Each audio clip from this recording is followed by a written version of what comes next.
What's going on, guys? Neo here, and welcome back to the top 10 worst TF2 weapons in existence 2016. In the most recent update, ToughBreak update, they changed a lot of weapons, and some weapons got huge buffs, and mainly a lot of weapons got massive, huge nerfs that completely changed the balance and the meta of the game. So let's get on with the top 9 worst TF2 weapons. Coming in for the scout, we have the Sun on a Stick. This weapon is a complete pile of crap, and don't let anyone tell you otherwise. It's just so situational, and it doesn't really tie in well with any of the scout's other weapons. It has no combos, and the only way to actually use it properly is to have a friend who's playing pyro and run around with them with your melee weapon out. But you know what else also does 80 damage? A fairly decent scattergun shot. And you can probably deal more damage with your scattergun, so there's no point using this. Also, it does random crits for some weird reason. For the soldier, we have a weapon that is kind of a crutch in my opinion. It is the Liberty Launcher, and you might say this weapon actually got a buff in gunmetal, and it's not as bad.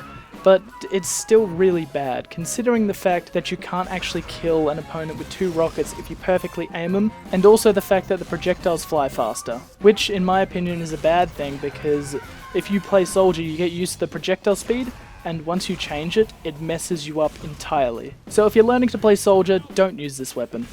Now there's 2 weapons in the Pyro's arsenal that you could put on this list, and the first one would be the Sharpened Volcano Fragment, but in my opinion that'd be a cop-out because we've already got the Sun on the Stick, and that's already a crappy item that we got from the Rift game. So instead I'm going to put the poor Extinguisher. This weapon has received buffs and nerfs all over the place. Ever since Love and War, this weapon has been changed and chopped at nearly every single major update. Firstly, they took away the crits entirely, and then in the gunmetal update, they gave it crits from behind, like a backstab. And then in ToughBreak, they completely changed it again, and they gave it full crits, but lowered damage, and it takes out so slowly. Look how slowly this thing takes out, and you just can't swing it for a few seconds once you pull it out, which is very strange. So Valve, if you're watching this, please buff the Extinguisher, it really needs it. Just a tiny bit faster pull-out speed would make it just so much better and not overpowered at all. Oh Demo Knight, I will miss you. So in the ToughBreak update, they nerfed the main weapon that most Demo Knights use, and that is the Claddagh. You know what they did to this weapon? They got rid of the good thing about it and added a damage vulnerability on wearer. Like, why would you use this weapon right now? It is so terrible, and there is no point using it, and you may as well just use the Islander because that damage vulnerability is basically that 15 HP that you lose at the start, plus you can't get the speed boost that you get with the Islander.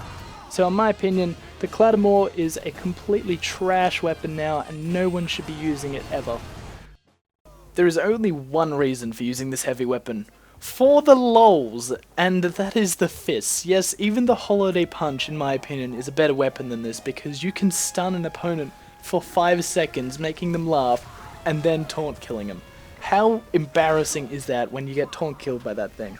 However, the fists don't actually let you do anything special, whereas all the other melee weapons in the heavy's arsenal do what the fists do, and then something else better. For example, the Killing Gloves of Boxing. They do 65 damage every single time you hit, still has the ability to random crit, and then also you get full 5 seconds of crits afterwards, after killing someone, and you can switch to any weapon and use that. So, all in all, this weapon is just complete trash, and Valve, I don't know what you'd be able to do to this weapon to actually upgrade it because it is a stock weapon and you're not really keen on touching those weapons. So in the NG slot, I was originally going to put the Thompson 6000 here, and then I remembered this weapon actually existed. Yes, I'm talking about the Eureka effect. It is still really bad, it's better than it was, but there is still no point using it. The only good thing about this weapon is it lets you teleport to your teleporter exit and back home. But you know what else lets you teleport to your teleporter exit? Your teleporter entrance. And getting back home wouldn't be necessary if you just built a dispenser and you got double the metal than you would with the Eureka effect. So all in all, this weapon is only really used for flanking, and there is better weapons to do that with. I could be nice and friendly and just put the overdose here, but I want to call you out, Ray 7. This weapon is complete trash and there is no reason to use it over its other skins such as the frying pan, the ham shank. Yes, I am talking about the bone saw, and let the fanboys roll in to tell me that the bone saw is statistically the best weapon in the medic's arsenal. There's no other weapon that's better than it.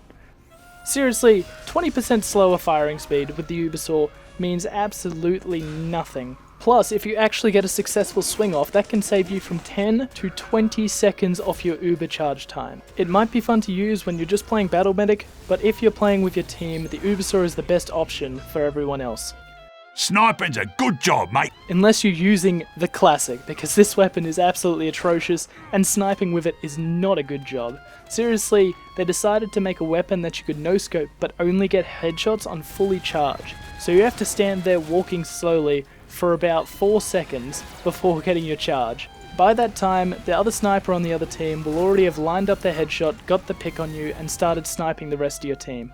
Now this weapon might be a bit better if it did mini crits when it wasn't fully charged on headshot, but right now in its current state it's really just terrible.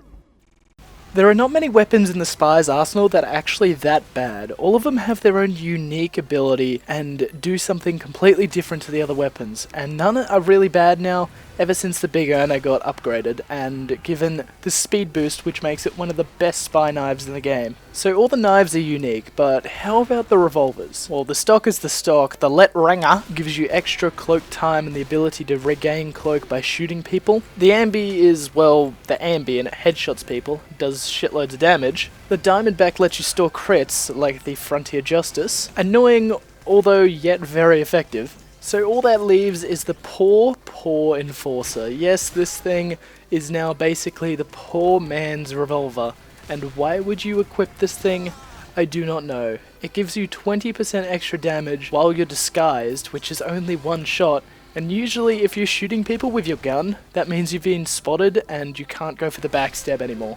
While this may seem helpful for snipers that have seen you but you aren't undisguised yet, the Revolver or Ambi would actually do a much better job. Which really sucks because this weapon did have a unique purpose before the Gunmetal update, and then Gunmetal just came along and went, nope, these stats are way too overpowered and everyone is using it, so let's change it up a little bit. And that completely killed the weapon. While when playing with it, it still does work, a lot of the other revolvers in the Spy's arsenal can do the same amount of work and more. Sorry Enforcer, but you're the one being enforced. That was a bad joke, I'm never doing that again. I'm so sorry. Anyway guys, that is the end of the video. This took me a while to make actually. This took me over like multiple weeks. So if you're new and you like this content, please subscribe, it's free. I'll upload something usually every single week, if not every second week. Maybe even more often if you're lucky. But anyway guys, hope you enjoyed the video and I will see you all next time.